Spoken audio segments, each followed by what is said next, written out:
বাংলার রাজনীতিতে দুর্নীতির অভিযোগ নতুন নয়, কিন্তু যখন অভিযোগ ওঠে যে গরিব মানুষের জন্য বরাদ্দ সরকারি সামগ্রী সাধারণ মানুষের হাতে না পৌঁছে কোনো জনপ্রতিনিধির বাড়ি বা ব্যক্তিগত হেফাজতে মজুত রয়েছে, তখন সেই অভিযোগ শুধু রাজনৈতিক থাকে না, তখন সেটা মানুষের রাগ, ক্ষোভ আর বঞ্চনার প্রতীক হয়ে ওঠে।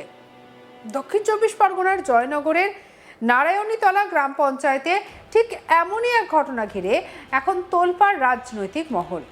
অভিযোগ, সরকারি ত্রাণ সামগ্রী, কৃষি যন্ত্রপাতি, ধান ঝাড়ার মেশিন, স্প্রে মেশিন সহ একাধিক সরকারি জিনিসপত্র সাধারণ মানুষের মধ্যে বিতরণ না করে নিজেদের হেফাজতে রেখে দেওয়া হয়েছিল। আর সেই অভিযোগের জেরেই গ্রেপ্তার হয়েছেন প্রাক্তন তৃণমূল প্রধান, তার ভাই এবং আরও দুজন পঞ্চায়েত সদস্য। আর এই ঘটনাকে ঘিরে শুরু হয়েছে নতুন করে রাজনৈতিক যুদ্ধ। প্রশ্ন উঠছে, এটি কি শুধুই কয়েকজন ব্যক্তির দুর্নীতি, নাকি এর পেছনে রয়েছে আরো বড় কোনো রাজনৈতিক সংস্কৃতি? কারণ বাংলার মানুষ একটা বিষয় খুব ভালো করেই জানেন, সরকার যখন কোনো প্রকল্প চালু করে তখন সেই প্রকল্পের আসল উদ্দেশ্য হলো সাধারণ মানুষের কাছে সুবিধা পৌঁছে দেওয়া। সেই সুবিধা যদি মাঝপথে কোথাও আটকে যায় তাহলে ক্ষতিগ্রস্ত হয় সাধারণ মানুষের। আর এখানেই শুরু হয়েছে আসল বিতর্ক। স্থানীয় বাসিন্দাদের অভিযোগ, বহুদিন ধরেই বিভিন্ন সরকারি সামগ্রী বন্টন নিয়ে প্রশ্ন উঠছিল। কে পেল, কে পেল না, কেন পেল না, এই প্রশ্নের উত্তর কেউ দিতে পারছিলেন না। অবশেষে যখন অভিযোগ সামনে আসে তখন পুলিশ তদন্তে নামে।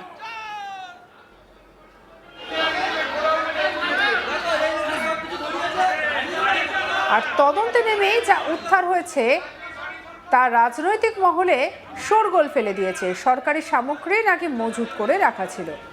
প্রশ্ন হলো, কেন? যদি মানুষের জন্য বরাদ্দ হয় তাহলে মানুষ কেন হাতে পেল না? যদি বিতরণের জন্য আনা হয় তাহলে গুদামে বা ব্যক্তিগত হেফাজতে কেন পড়ে রইল? এই প্রশ্নের উত্তর এখন তদন্ত সাপেক্ষ। তবে বিরোধীদের হাতে বড় অস্ত্র উঠে এসেছে।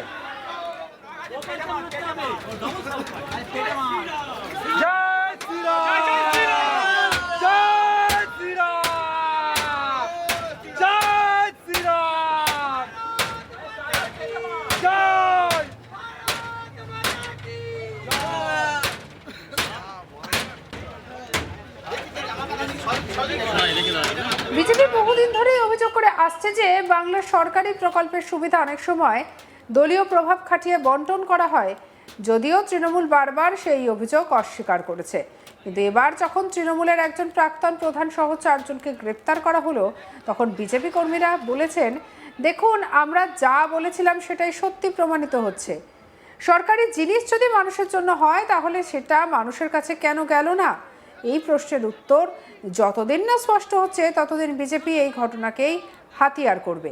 দক্ষিণ চব্বিশ পরগনা জেলার জয়নগর থানা এলাকার বারুইপুর পূর্ব বিধানসভার নারায়ণীতলা গ্রাম পঞ্চায়েতের প্রাক্তন প্রধান এবং বর্তমান সদস্যের বিরুদ্ধে সরকারি সামগ্রী বন্টন না করে নিজেদের হেফাজতে মজুত রাখার অভিযোগ রয়েছে। অভিযোগ সত্য প্রমাণ হওয়ার পর তাদের গ্রেপ্তার করা হয়।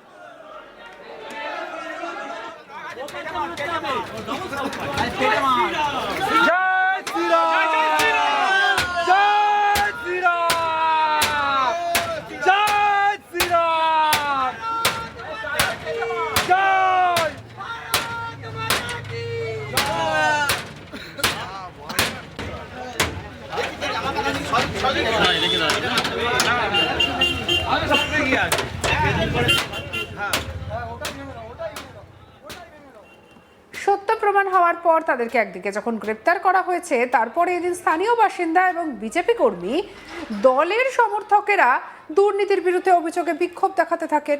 কি বলছেন গ্রামবাসী, শুনবো অভিজিৎ সাহার কথা। পাপ মুক্তি হলো, ভোটের দিন বৃষ্টি হয়েছে, আগেই বলেছিলাম যে একটা ভালো সংকেত, পাপ ধুয়ে মুছে যাচ্ছে। আজকের ওই বৃষ্টি এবং আজকের যে মেম্বাররা হলো, আমাদের মনে একটা প্রফুল্ল, বিশাল আনন্দ। আমরা আরও মুক্তির স্বাদ পাচ্ছি, মানে কল্পনা অতীত। এই যে সরকারি ত্রাণ সামগ্রী বাড়িতে রেখে দিয়েছিল, গোডাউনে রেখেছিল, কি বলবেন?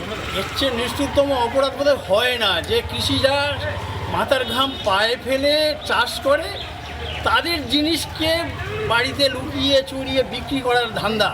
এইরকম নিকৃষ্টতম যারা পাপ করেছে তাদের উপযুক্ত শাস্তি দরকার। তারা যাতে না সহজে মুক্তি পায়, তাদের কারাবাস আমাদের একান্ত কাম্য, ভারতীয় জনতা পার্টির পক্ষ থেকে, এলাকাবাসীর পক্ষ থেকে। খবর পেয়ে ঘটনাস্থলে পৌঁছায় জয়নগর থানার বিশাল পুলিশ বাহিনী।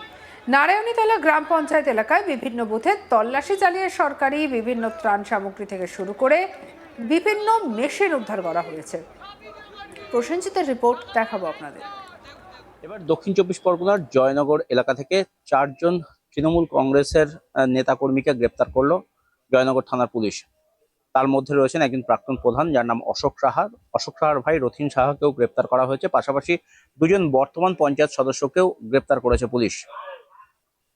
স্থানীয় মানুষদের অভিযোগ, সাধারণ মানুষ যারা ক্ষতিগ্রস্ত হয়েছিলেন বিভিন্ন সময়ে প্রাকৃতিক বিপর্যয় বা অন্যান্য বিষয়ে যারা ক্ষতিগ্রস্ত হয়েছিলেন, যাদের সরকারি ত্রাণ পাওয়ার কথা ছিল, সেই ত্রাণ সামগ্রী সাধারণ মানুষ অর্থাৎ বেনিফিশিয়ারিদেরকে না দিয়ে এই পঞ্চায়েতের প্রাক্তন প্রধান এবং এই বর্তমান সদস্যরা তারা নিজেদের বাড়িতে তা মজুত রেখেছিলেন। তাদের বাড়িতে তল্লাশি অভিযান চালিয়ে, তাদের দোকান বা গোডাউনে তল্লাশি অভিযান চালিয়ে মূলত প্রচুর পরিমাণে এই ত্রাণ সামগ্রী উদ্ধার হয়েছে। যেখানে কিনা ধানের ক্ষেতে স্প্রে করার জন্য যে রাসায়নিক স্প্রে করার জন্য মেশিন থাকে, সেই মেশিন পাওয়া গিয়েছে ত্রিপল, মাছের খাবার সহ অন্যান্য বহু সামগ্রী, ত্রাণ সামগ্রী, সরকারি ত্রাণ সামগ্রী, যেগুলো মূলত সাধারণ মানুষকে সরকারের তরফ থেকে দেওয়া হয়। সুন্দরবন উন্নয়ন দপ্তরের তরফ থেকে দেওয়া বিভিন্ন ত্রাণ সামগ্রী এবং বিপর্যয় মোকাবিলা দপ্তরের তরফ থেকে দেওয়া বিভিন্ন ত্রাণ সামগ্রী উদ্ধার হয়েছে এই সমস্ত তৃণমূল নেতাকর্মীদের বাড়ি থেকে। পঞ্চায়েতের প্রাক্তন প্রধান অশোক সাহার বাড়ি থেকে যেমন এগুলো উদ্ধার হয়েছে, তেমনি এই ঘটনায় 2 পঞ্চায়েতের বর্তমান সদস্য তাদেরকেও কিন্তু গ্রেপ্তার করেছে জয়নগর থানার পুলিশ। এলাকার সাধারণ মানুষজন তারা বিষয়টি জানতে পারে, তারা এদের বাড়িতে চড়াও হয় এবং তারপর সেই সমস্ত জিনিসপত্র এখান থেকে উদ্ধার করে। এরপর খবর দেওয়া হয় জয়নগর থানাতে। জয়নগর থানার পুলিশ ঘটনাস্থলে আসে এবং তারপর এই 4 জনকে কিন্তু গ্রেপ্তার করেছে পুলিশ। গোটা ঘটনাকে কেন্দ্র করে এলাকায় যথেষ্ট চাঞ্চল্য ছড়িয়েছে।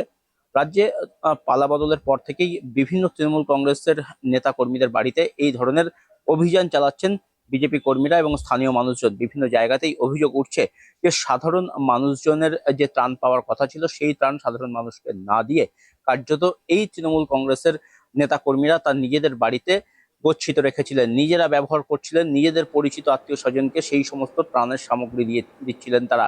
সেই অভিযোগ দীর্ঘদিন ধরেই ছিল এবং সেই অভিযোগ মতোই কার্যত এলাকার সাধারণ মানুষ, এলাকার বিজেপি কর্মীরা তারা এই সমস্ত নেতা কর্মীদেরকে টার্গেট করছেন এবং তাদের বাড়িতে চড়াও হচ্ছেন। সেখানে গিয়ে বাড়ি থেকে এই সমস্ত ত্রাণ সামগ্রী উদ্ধার করা হচ্ছে। দক্ষিণ চব্বিশ পরগনা জেলার একাধিক প্রান্তেও কিন্তু এই ধরনের ঘটনা ঘটেছে। বিশেষ করে সাগর নামখানার দিকে যেমন এই ঘটনা ঘটেছে, তেমনি রায়দিঘি, মথুরাপুর এই সমস্ত এলাকাতেও কিন্তু সরকারি ত্রাণ সামগ্রী এইভাবে তছরূপের অভিযোগ রয়েছে তৃণমূল কংগ্রেসের নেতাকর্মীদের বিরুদ্ধে। আর এবারে দক্ষিণ চব্বিশ পরগনার জয়নগরের নারায়ণীতলা গ্রাম পঞ্চায়েতের যিনি প্রাক্তন প্রধান অশোক সাহা, তার বাড়ি থেকে এই সমস্ত ত্রাণ সামগ্রী উদ্ধার হয়েছে এবং গোটা ঘটনাকে কেন্দ্র করে এলাকায় যথেষ্ট চাঞ্চল্য ছড়িয়েছে। ঘটনায় অশোক সাহা এবং তার যে ভাই রথিন সাহা, 2 জনকে গ্রেপ্তার করা হয়েছে। পাশাপাশি আরও 2 জন বর্তমান পঞ্চায়েত সদস্য তাদেরকেও কিন্তু গ্রেপ্তার করা হয়েছে। গোটা ঘটনা তদন্ত শুরু করেছে জয়নগর থানার পুলিশ। আর এই ঘটনাকে কেন্দ্র করে এলাকায় যথেষ্ট চাঞ্চল্য ছড়িয়েছে। সঙ্গে রাখুন আজ তাক বাংলাকে সাবস্ক্রাইব করতে ভুলবেন না।